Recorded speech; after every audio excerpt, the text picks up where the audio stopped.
নমস্কার। আগে প্রথমেই জানাই ওয়ার্ল্ড ফিজিওথেরাপি ডে আন্তরিক অভিনন্দন, ভালোবাসা এবং উষ্ণ অভ্যর্থনা।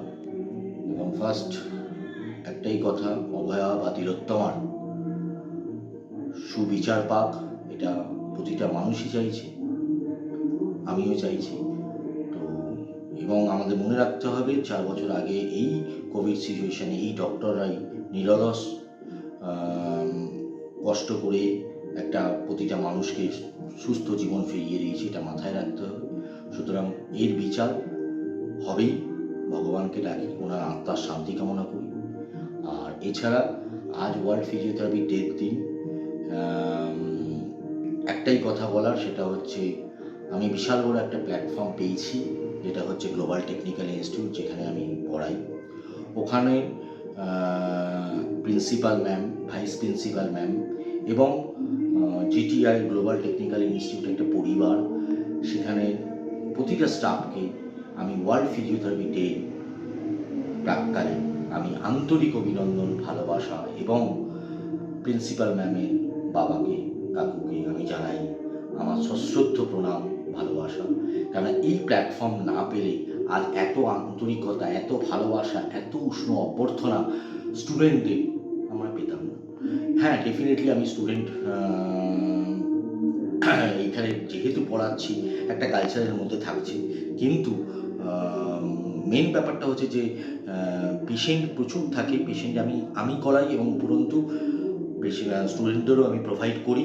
তো সেখানে দাঁড়িয়ে আমরা স্টুডেন্টদের একটাই কথা বলার, যে ধৈর্য সহকারে সহনশীলতা বজায় রেখে এবং নিজের কনফিডেন্স লেভেল আরও বাড়িয়ে সুন্দর করে নিজের স্বপ্নকে বাস্তবায়িত করো, এটাই আমি চাই।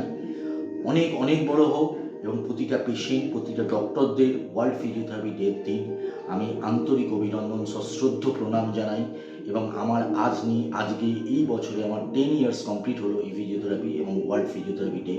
এই দিনটা আমার খুব ভালো লাগে, এই দিনটা কবে আসবে। তো আমি জানাই যে গ্লোবাল টেকনিক্যাল ইনস্টিটিউট এবং সবাইকে আবারও বলি যে সবাই ভালো থাকুক, সুস্থ থাকুক, শান্তিতে থাকুক এবং প্রচুর ছুটিয়ে পেশেন্ট করুক। আর ছোট্ট একটা যেটা ব্যাপার হচ্ছে যে আমার পেশেন্ট দিদিভাই, তো দিদিভাইকে আমি পড়াচ্ছিলাম, ওনার অ্যাকচুয়ালি প্রবলেম হচ্ছে হঠাৎ করে একটা ট্রমাটাইজ হয়ে যায় ঘুরতে গিয়ে নিতে, তো নিটা করাচ্ছি। আর এছাড়াও ওনার ঘাড়েরও সমস্যা আছে। তো আমার যেটা জিনিস দেখানো সেটা হচ্ছে সার্ভাইকাল একটা ছোট্ট আমি টিপস দেখাচ্ছি, কেন সব কিছু তো সম্ভব না ইউটিউবে অনেক বড় করে দেখানো। তো এটা আপনারা নিজেরাও বাড়িতে করতে পারেন, যাতে সার্ভাইকাল স্পন্ডাইলোসিস আছে বা ঘাড়ে পেইন আছে বা মাসেল স্প্যাজম আছে, তারা নিজেরাও বাড়িতে করতে পারে। একটু সামনে আসুন।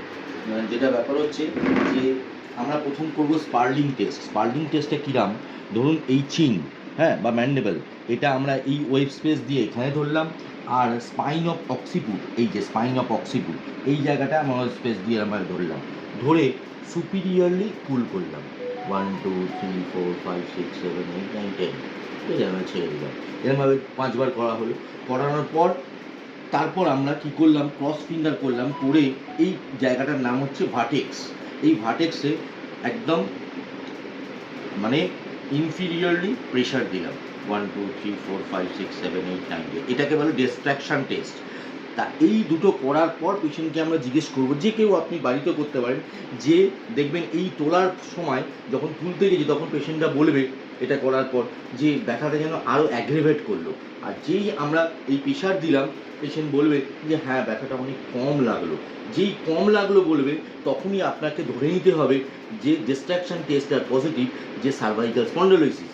আর যেই আপনি ওপরে তুলবেন মানে সুপিরিয়ার পুল করবেন, তখনই যদি বলে যে না, পেশেন্ট বলবে যে পেনটা অ্যাগ্রেভেট করছে, আরও বেড়ে গেল, হ্যাঁ, তখন আপনাকে বুঝতে হবে পেনটা সার্ভাইকাল স্পন্ডাইলোসিস উইথ রেডিকুলোপ্যাথি, মানে এই দিকে ছড়িয়ে গেছে, মাসেল স্প্যাজম হয়েছে, মানে due to incidental lifestyle bad পশ্চারের জন্য। তো এইগুলো বাড়িতে নিজেরাও প্র্যাকটিস করতে পারেন, করলে দেখবেন মানে ক্লিনিক্যাল টেস্ট বা ক্লিনিক্যাল অ্যাসেসমেন্ট কাম ট্রিটমেন্ট, ঠিক আছে, এগুলো অ্যাপ্লাই করে দেখুন, খুব ভালো লাগবে। ওকে, নমস্কার, ভালো থাকবেন।